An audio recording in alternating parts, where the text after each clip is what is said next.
se abrir, também não vi o coxo andar, também não vi gigante cair, mas escolhi confiar. Eu não vi Jesus ressuscitar, também não vi o pão multiplicar, mas pela fé que o justo viverá. Muitos duvidam, se afastam de mim. Teu Deus não existe, não vai te ouvir, mas isso não vai me abalar, pois a fé não consiste no que posso ver, mas crer que o impossível vai acontecer. Ajuda-me a crer. E se o mar não abrir e o faraó me alcançar, eu não vou desistir, não vou duvidar. E se o gigante não cair, se a fornalha me queimar, mesmo que eu morra aqui, sei que amanhã vou acordar.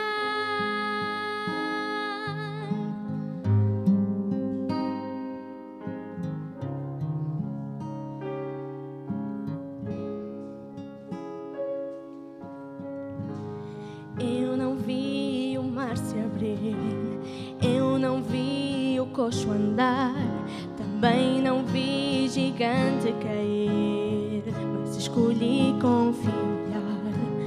Eu não vi Jesus ressuscitar, também não vi o pão multiplicar, mas pela fé que o justo viverá. Muitos duvidam, se afastam de mim. Teu Deus não existe, não vai te ouvir, mas isso não vai me abalar, pois a fé não consiste no que posso ver, mas crer que o impossível vai acontecer. Bem-aventurado quem crê sem ver.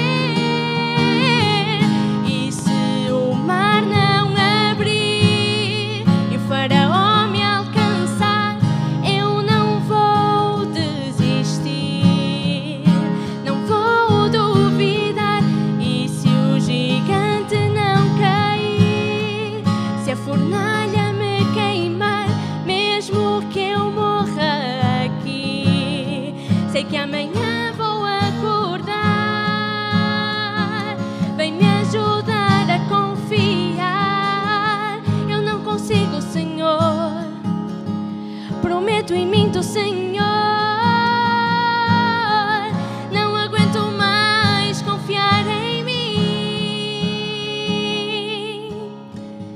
E se a doença não curar, e o emprego não vingar, e o filho não voltar, mesmo se meu barco naufragar, mesmo se minha empresa afundar, mesmo que eu morra aqui, sei que amanhã vou acordar. E se o mar não abrir e o faraó me alcançar, eu não quero desistir, Senhor, não quero mais duvidar. E se o gigante não cair, se a fornalha me queimar, mesmo que eu morra aqui, sei que amanhã vou acordar.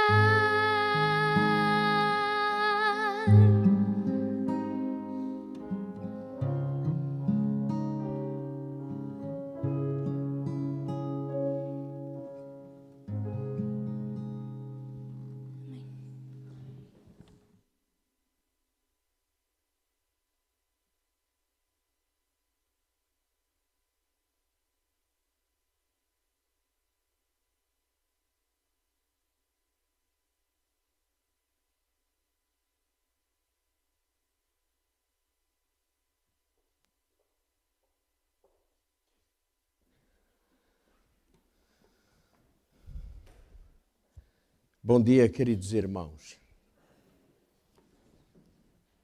Espero que a paz do Senhor Jesus seja presente no vosso coração. Que bom podermos estar juntos neste lugar. Ouvimos este louvor, que sem dúvida faz parte deste culto, porque ele engrandece a Deus e também, de alguma maneira, nos prepara para recebermos o alimento da sua palavra. E este é o nosso propósito. Propósito que realmente hoje possamos sair daqui com a certeza de que o Senhor nos alimentou através da sua maravilhosa palavra. Eu gostaria de começar por fazer um anúncio à igreja. Não é habitual fazer-se anúncios daqui, mas de vez em quando eu vou fazendo.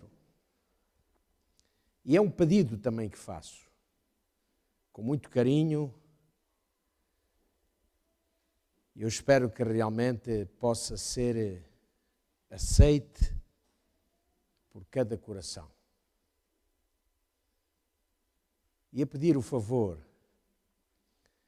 de que não fosse distribuído na igreja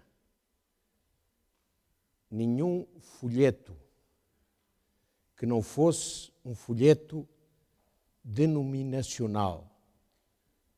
Ou seja, os folhetos da igreja, para serem distribuídos na igreja, serão sempre pela entidade responsável, que é a livraria da igreja, o departamento do Ministério Pessoal. Ninguém estaria autorizado. Se alguém tem algum folheto que ache bem e que o queira divulgar na igreja, deverá com certeza consultar o pastor e perguntar primeiro. Ou então, se o pastor não estiver, estará um ancião da igreja.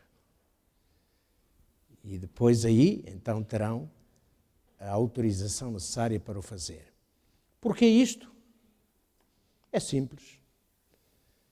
A Bíblia diz, e é o apóstolo Paulo quem diz, faça-se tudo de que maneira? Decentemente e com ordem. Portanto, nós estamos aqui para passar por cima do departamento de evangelismo, do Ministério Pessoal, da livraria da igreja, mas estamos aqui para colaborar todos no bom sentido. Não estamos a rejeitar literatura nenhuma, simplesmente estamos a dizer que deve ser primeiro pedida a devida autorização para o fazer, não se tratando de uma literatura denominacional, porque a literatura denominacional está aprovada pela União e, portanto, essa pode ser divulgada à vontade. Está bem? Ficamos assim acertados. Eu espero que os irmãos não levem a mal e que recebam isto com muito carinho. Está bem? Queremos o bem de todos, o bem da igreja, e é assim que vamos caminhar. É assim que iremos caminhar. Também abro aqui um parêntese para dizer: nada farei nesta igreja, como em nenhuma das outras, da qual eu sou pastor responsável, por minha autorrecriação, sem o devido consentimento do Conselho de Igreja. Isto é assim mesmo. Isto é assim mesmo. O pastor não é o dono da igreja. Nem pode ser. Por isso, me submeto exatamente àquilo que é habitual e deve ser no nosso meio. Deus possa, pois, abençoar a sua igreja aqui presente. Irmãos, já verificaram? eu ainda não estou nas melhores condições para poder falar, mas já estive bem pior. E Deus vai-me dando, digamos, condições mínimas para o poder fazer, e é com muita alegria que o faço. Ainda esta semana eu dizia a uma pessoa: olha, irmão, um irmão nosso, interessante, esse irmão, eu telefonei-lhe para fazer uma visita e ele trocou as voltas. Ele disse: pastor, vamos fazer o contrário, vou eu visitá-lo à sua casa, está bem? E eu disse: olha que bom, muito bem, irmão, venha então visitar-me a minha casa. E foi. Então, no meio da nossa conversa, eu perguntava-lhe: irmão, o que é que o irmão gosta mais de fazer na igreja? O que é que o irmão mais gosta de fazer para Jesus? E ele me dizia, não é, aquilo que mais gostava. E depois ele surpreendeu-me com isto. E o pastor, o que é que mais gosta de fazer para Jesus? E eu disse: irmão, há uma coisa que eu gosto imenso de fazer, é dar estudos bíblicos, é estudar a Bíblia com as outras pessoas. Gosto imenso de fazer isso. Gosto imenso de fazer isso. E aqui em 20 estamos a fazer com 2 pessoas. Não é muito, mas são as que Deus nos deu, não é? E eu sei que outros irmãos estão fazendo também, graças a Deus por isso. E ele disse: pastor, é isso que o pastor mais gosta? Eu pensei que fosse outra coisa. Disse: então o que é que o irmão pensou? Diga lá. Pensei que fosse pregar, fosse o que mais gosta de fazer. Disse: bom, também gosto, não é? Mas o que mais gosto é realmente estudar a palavra do Senhor com outras pessoas. De maneira que, irmãos, se às vezes sentirem alguma dificuldade em dar algum estudo bíblico a alguém, e se quiserem procurar o vosso pastor, estou 100% disposto a fazê-lo. Está bem? 100% é pouco? 120%, 150%. Muito bem. Agora sim, eu vou convidar-vos a abrirem a palavra do Senhor no livro de Gênesis, no capítulo 32.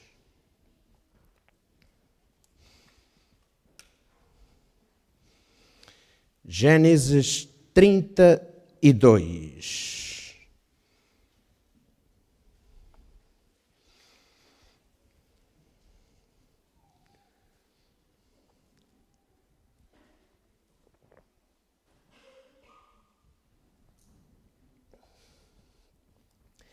É fácil descobrirmos qual é o livro de Gênesis, não é? Gênesis 32. E vamos ler a partir do versículo 27. Aliás, vamos só ler o versículo 27 por enquanto. Perguntou-lhe, pois: como te chamas?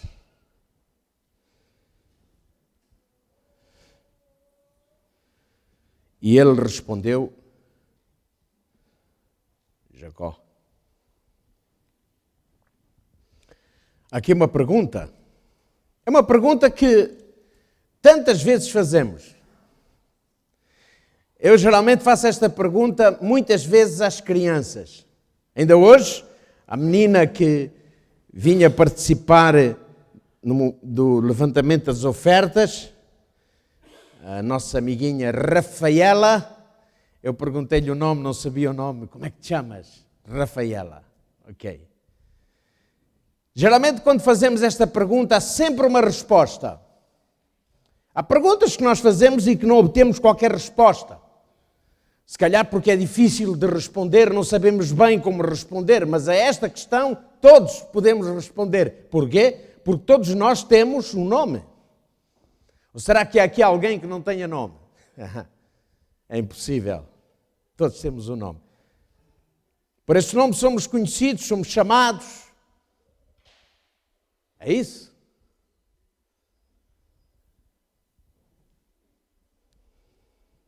Todos nós temos um nome. Aliás, Essa foi uma das preocupações dos nossos pais quando nós nascemos, eu diria, antes de nós nascermos. Dar-nos um nome. Que não vamos chamar a menina? Que não me vamos dar ao menino? E então começamos a pensar em nomes. Não é? Ou porque gostamos mais deste nome, porque gostamos mais daquele nome. Ou porque este nome nos traz à lembrança um familiar próximo. Sei lá.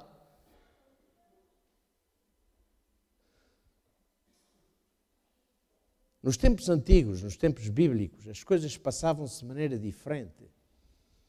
Os nomes eram geralmente atribuídos de acordo com alguma coisa que tinha acontecido na vida dos próprios pais, ou de acordo ainda com alguma coisa que acontecera na vida da própria criança ao nascer. Nós temos vários exemplos. Vamos começar com o exemplo de Moisés. O que é que significa o nome Moisés? Alguém sabe? Tirado das águas, não é? É isso, tirado, retirado. E ele foi realmente tirado das águas do rio, não é? Pela filha de Faraó. E por isso o seu nome foi chamado de Moisés, que quer dizer retirado das águas. Mas Moisés teve um filho, não teve? Lembram-se do nome do filho de Moisés? Como? Gerson, exatamente. Gerson é também um nome muito comum hoje entre nós. Não sei até se aqui há algum Gerson. Mas o que é que significa o nome de Gerson? O próprio Moisés, quando colocou este nome ao seu filho, ele explicou a razão porque estava a dar esse nome ao seu filho. Gerson significa um estranho ali. E Moisés disse, peregrino fui em terra estranha. Moisés sentia-se um estranho numa terra estranha. Por isso ele põe o nome ao seu filho, um estranho ali. Interessante. E hoje poderíamos continuar aqui a mencionar outros nomes. E veríamos que realmente os nomes eram sempre dados de acordo com algo que ocorria na vida das pessoas. Mas também, no Antigo Testamento, principalmente, o nome tem alguma relação com o caráter. E muitas vezes no Antigo Testamento, quando aparece nome, é a mesma coisa que aparecesse o caráter. A pergunta que é feita por este anjo, que é Cristo, que luta com Jacó, a Jacó, qual é o teu nome? É o mesmo que se lhe estivesse a perguntar qual é o teu caráter. E aqui as coisas mudam de figura. Aqui as coisas tornam-se muito mais sérias. Porque uma coisa é sabermos como nos chamamos, qual é o nosso nome, o nome como nos tratam, e a outra coisa mais séria é se tivermos que responder a essa pergunta: qual é o teu caráter? E porquê? Porque não há nada mais importante em nós, sobre a face da terra, em nós, do que o nosso caráter. Certo? Neste mundo, deixamos tudo quando morremos. Deixamos o quê?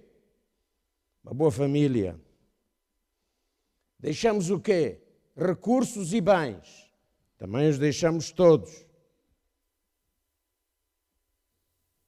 A única coisa que levamos deste mundo, sabem o que é? É o nosso caráter. E é disso que um dia vamos ter que dar contas a Deus. Deus não virá perguntar: tiveste uma família boa? Deus não virá perguntar: tu tiveste muitos recursos, foste um homem poderoso, rico? A única coisa que interessa a Deus é o meu caráter. Como é que eu vivi neste mundo?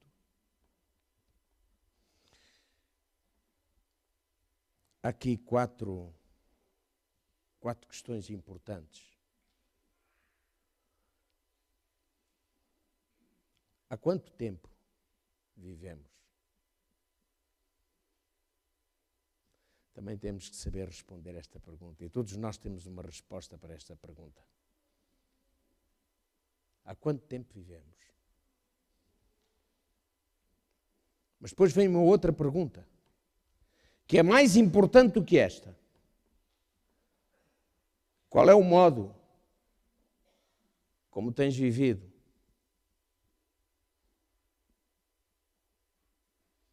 Nesse tempo que Deus te deu de vida, como tens vivido? Como tem sido a tua vida?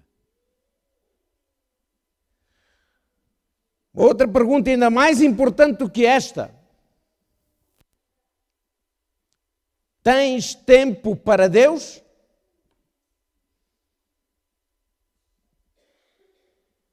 Dentro desse tempo de existência em que vives num dia de 24 horas, numa hora de 60 minutos e num minuto de 60 segundos, tens tido tempo para Deus? E depois vem outra questão. Deus tem tempo para ti? Está realmente Deus interessado em ouvir-te? Sabem que às vezes nós dizemos que Deus nos ouve sempre. E é verdade, Deus nos ouve sempre, mas quando? Quando o nosso propósito está ligado a uma vida de arrependimento e a um desejo de restauração e de renovação da nossa vida. Porque o Senhor Deus diz também que aquele que desvia os seus ouvidos de ouvir a lei, até a sua oração será o quê? Abominável. Quer dizer, então, para esses, o Senhor diz: desculpa, mas eu não tenho tempo.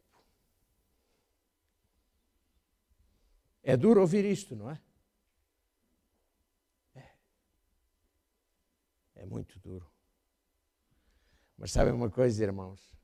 Nós temos muito boas notícias. Quando começamos a ler a história de Jacó, e o versículo que eu li, em Gênesis 32, 27, tem que ver exatamente com essa história maravilhosa. Porque quem foi Jacó? Foi Jacó. Qual é o teu nome? E Jacó responde o quê? Jacó. O que é que significa o nome de Jacó? Suplantador.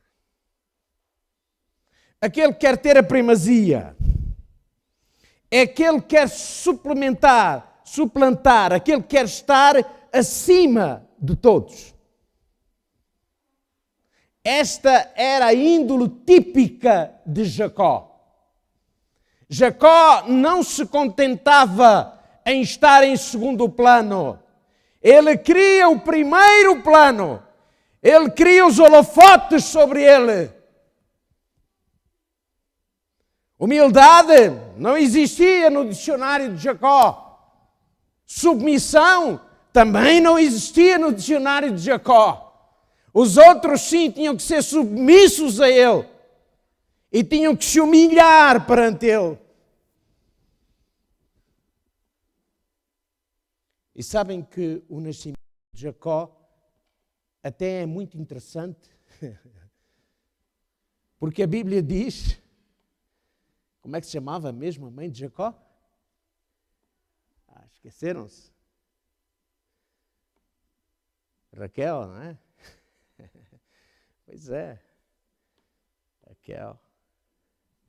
Raquel tinha o quê? Gêmeos no seu ventre. Não é o caso de Raquel, não é? Não sei. Não é? Quem sabe? Gêmeos. E começou a acontecer alguma coisa. É que geralmente os bebés mexem na barriga, não mexem? Eu nunca senti nenhum bebé mexer na minha barriga, porque nunca estive grávido, não é? Mas eu sei que as mamães veem, sentem os seus bebés mexer e até às vezes chamam a atenção do marido, do esposo, e dizem, ele está a mexer, geralmente a barriga começa a mexer. Coisa interessante, maravilhosa, não é? Maravilhosa, aquele ser pequenino que se está a formar ali, ele está se mexendo ali dentro. Que coisa! Mas sabem uma coisa? Raquel não sentia apenas a sua barriga a mexer, ela sentia uma revolução, uma guerra dentro da sua barriga. Porque o texto diz que dentro do ventre da mãe, Jacó guerreava contra o seu irmão Esaú. Parece impossível, não parece? Como é possível os gêmeos se guerrearem dentro do ventre da mãe? Ah, que coisa! Mas a verdade é que quando eles nasceram, também há alguma coisa particular, não há?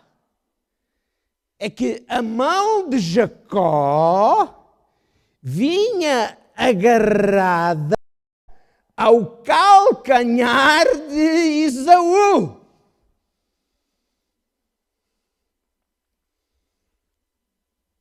Quer dizer alguma coisa? Sim.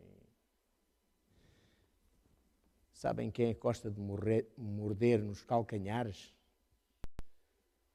A serpente, não é? Só encontrei ainda um outro animal que gosta também de morder no calcanhar. É o cão de fila açoriano. Ele também morde baixo, morde nos calcanhares, porque ele é um animal próprio para guardar o gado e para dirigir o gado. Interessante. Mas morder no calcanhar é sintoma de quê? Traição. Porque o calcanhar está atrás, não está à frente. A serpente morde por detrás. Para além da serpente e do cão de fila açoriano, há um outro ser ainda que habita este mundo e que também por vezes morde no calcanhar. Sabem quem é? São as pessoas. Uma boa parte das pessoas não gostam de morder pela frente. É mais fácil morder por detrás. E essas pessoas não se apercebem que estão baixando ao nível da serpente, ao nível do cão de fila açoriano. Pastor, não diga isso, é duro demais. É, realmente é. É duro demais. Mas é verdade. E olhem a vida de Jacó como é que foi. Foi uma vida brilhante de passar a perna ao seu irmão, à sua mãe e ao seu pai. Enganava toda a gente. Ele queria estar acima de todos. Não media quem fosse. Se fosse pai, fosse mãe, fosse irmão, não importa. O que eu quero é estar no topo. E vocês sabem, irmãos, a história do guisado das lentilhas? Conhecem, não é? Eu não vou alongar-me a contar essa história que é tão conhecida. Mas ele enganou. É claro que Esaú foi muito fraco. Nós não estamos aqui a enaltecer Esaú, porque Esaú deixou-se dominar pelo apetite. E um homem que se deixa dominar pelo apetite também revela uma fraqueza muito grande, não é? É verdade. Mas a verdade é que o nosso amigo Jacó, ele preparou as coisas, ele premeditou. Aquilo não foi uma coisa que aconteceu num repente, num momento. Não, ele preparou o guisado com tempo. Ele sabia que o seu irmão gostava muito daquele guisado e enganou. De que maneira? Fez com que Esaú vendesse o quê? Em troca do guisado. O quê? A primogenitura. Sabem que hoje, nos nossos dias, essa questão da primogenitura não vale de nada. Pois não, em termos legais não vale de nada. De nada, absolutamente de nada. Se os pais tiverem alguma herança, pelo que eu sei, a herança é distribuída pelos seus descendentes, pelos seus filhos, de igual modo, em partes iguais, não é? É isso. Mas naquele tempo não. A primogenitura tinha muito valor. Tinha um valor espiritual muito elevado. Porquê? Porque o filho primogênito deveria ser realmente aquele que tomaria o lugar do seu pai como chefe da família. Deveria ser o mais importante da família. E agora reparem uma coisa.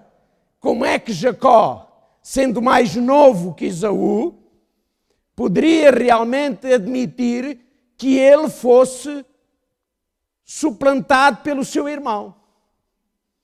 Reparem, era realmente o suplantador. Eu terei que estar acima dele. Eu quero é roubar-lhe a primogenitura. E conseguiu. Mas depois havia um outro problema. E Jacó também se preparou muito bem para ele. É que no momento da morte, o pai, que era quem? Quem era o pai de Jacó? Isaac. É verdade, irmão. A mãe era Rebeca, não era Raquel. É verdade, irmão. É inadmissível, pastor, confundir Rebeca com Raquel. Olha, irmão, muito obrigado. Muito obrigado. Raquel, estás liberta. É exatamente isso. Estás liberta, Raquel. Está bem? Irmãos, que falha daqui, não foi? Estou perdoado? Estou? Ok, obrigado, irmãos. Obrigado, meu querido irmão. Obrigado, meu querido irmão. Obrigado. Exatamente o Isaac, cujo nome significava riso. E nós também sabemos porquê. E então, Jacó, ele sabia que na altura da morte de Isaac, Isaac deveria chamar os seus filhos para os abençoar. E que a bênção principal, a chamada bênção de primogenitura, deveria recair sobre Jacó. Aliás, sobre Esaú. Para Isaac não lhe interessava a tramóia. Jacó preparou para roubar o direito de primogenitura ao seu irmão. Para Jacó isso não interessava. Aliás, para Isaac isso não interessava.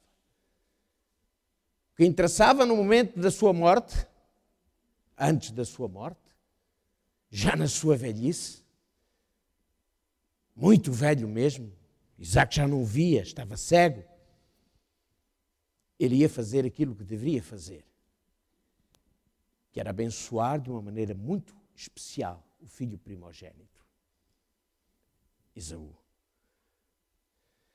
Mas o Jacó o que é que fez? Enganou. Diz aqui que foi ajudado por Rebeca, não é? Foi ajudado por Rebeca. Pois é, ajudado. Ele convenceu, foi a mãe. Querido da mãe, convenceu a sua mãe.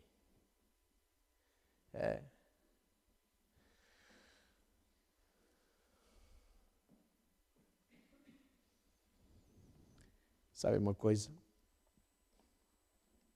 Quando Esaú percebe que foi enganado, o que é que Esaú faz?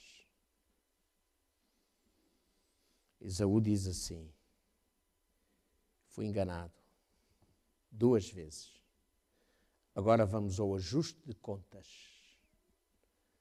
Vamos ajustar contas. E isto chega aos ouvidos de Rebeca. Esaú quer se vingar. E sabem o que é que Jacó faz? Jacó encheu o peito e disse: eu fui mais esperto do que ele, eu sou valente, que venha o meu irmão e vamos lá ajustar contas no braço. Foi isso que ele fez? Não, ele fez aquilo que todos os enganadores fazem. Quando são descobertos, escondem-se, fogem, não dão a cara. É o momento de enfrentar? Não, não, é o momento de fugir, e fugir para bem longe. E Jacó fugiu, sem saber para onde. Caminhou, correu, olhando para trás, percebendo que o seu irmão a qualquer altura poderia vir em seu encalço. Até que chega a noite. E quando chega a noite, irmãos, Jacó sente-se perdido no meio do mato, onde há feras, sem proteção, sem a sua casa. E agora, o sentimento de culpa também pesa sobre a sua cabeça. E Jacó põe-se a pensar: eu sou de facto um suplantador, um enganador, eu não valho de nada, absolutamente nada. E eu vou ter que dormir aqui esta noite. E ele ajeita uma pedra e faz esta pedra no travesseiro e se deita para dormir. Mas naquela noite, queridos irmãos, e isto é alguma coisa estranha, que ultrapassa a nossa mente. Porque naquela noite o Senhor vai se revelar a Jacó, e vai se revelar a Jacó de uma maneira impressionante. Os irmãos lembram-se daquela escada que ligava o céu e a terra, pela qual subiam os anjos e desciam? Era o mesmo que se Deus estivesse a dizer a Jacó naquele sonho: Jacó, eu sei quem tu és, eu sei que tu és o enganador, mas olha, Jacó, ainda assim eu sou contigo. Olha, Jacó, ainda assim eu estou disposto a fazer algo por ti, porque eu te amo, tu és meu filho. Quantos hoje que caem no pecado pensam que Deus realmente não pode mais fazer nada sobre essa pessoa? Deus pode sempre, quando nós queremos, quando nós aceitamos. Deus pode nos conduzir ao arrependimento e à confissão dos nossos pecados. E Deus o quer fazer. Há um texto no livro Caminha ao Cristo, aos pés de Cristo, que eu gostaria de ler hoje. O irmão White diz assim: aqui está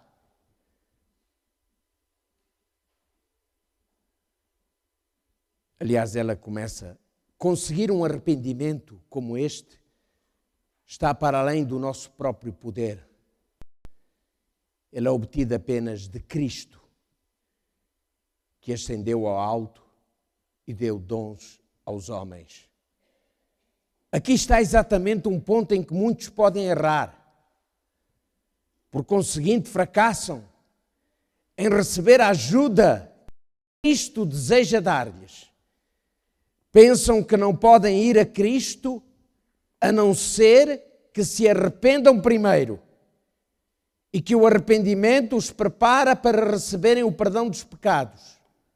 É verdade que o arrependimento procede de facto do perdão, ou precede de facto o perdão dos pecados, pois só o coração triste e arrependido sente a necessidade de um Salvador.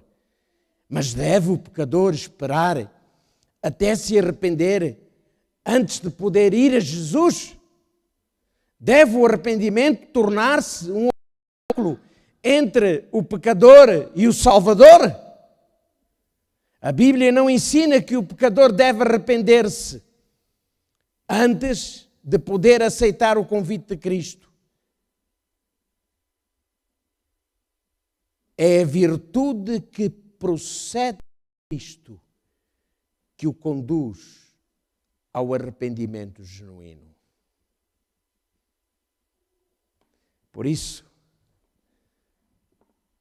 naquela madrugada, quando Jacó despertou daquele sonho,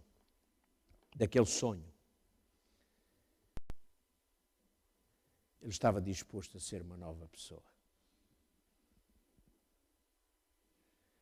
E naquela luta com Deus, quando lhe perguntam qual é o teu nome,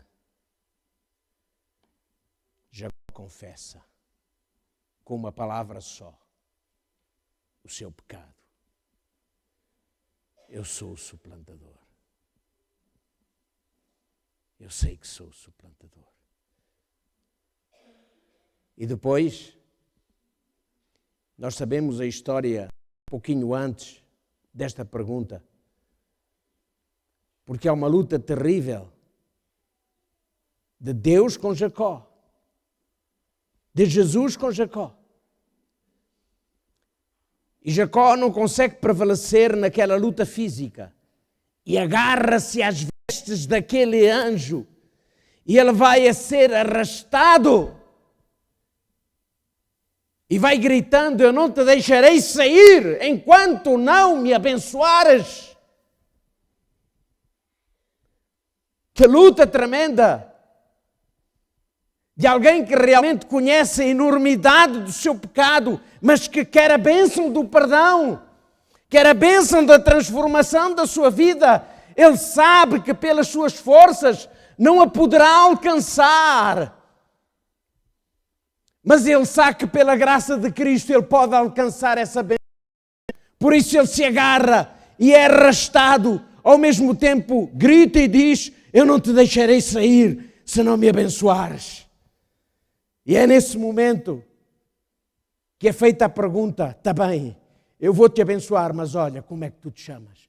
Primeiro confessa, como é que te chamas? Enganador. E depois o que é que acontece? Jesus muda o nome deste homem e lhe diz o quê?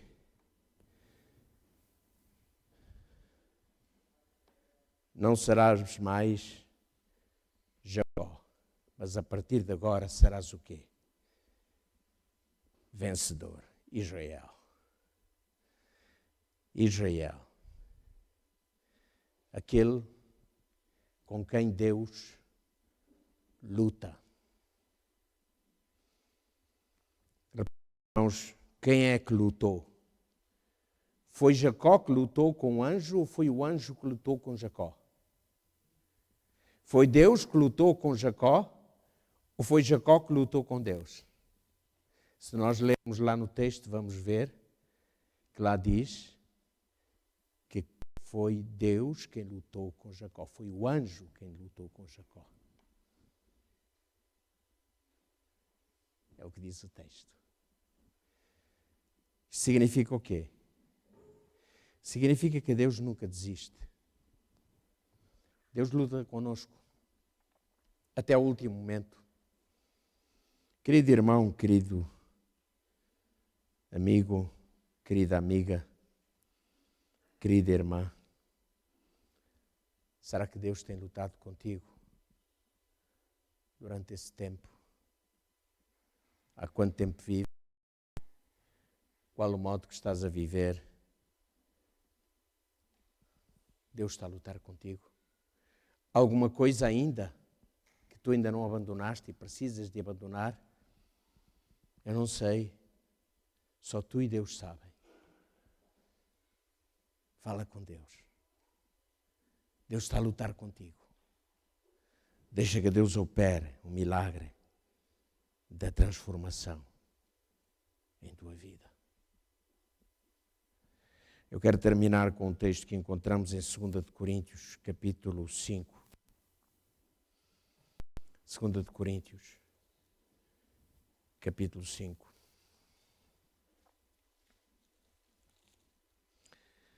Neste livro, o apóstolo Paulo, no capítulo 5 de 2 Coríntios, versículo 17, ele diz assim: e assim, se alguém está em Cristo, é o quê? Uma nova criatura.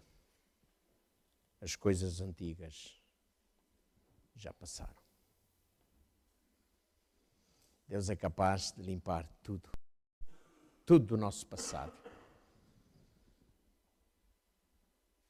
Se Jesus hoje está a lutar contigo,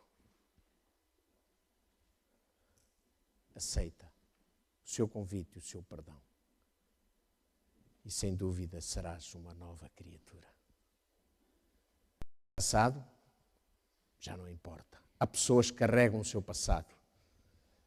Passam anos da sua vida se culpando de um passado que tiveram. Ainda há mais. Ainda há os outros que são capazes de apontar durante anos seguidos o passado de alguém. Não temos esse direito.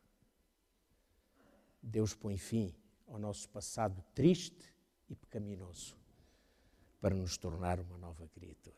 Que assim seja. Amém.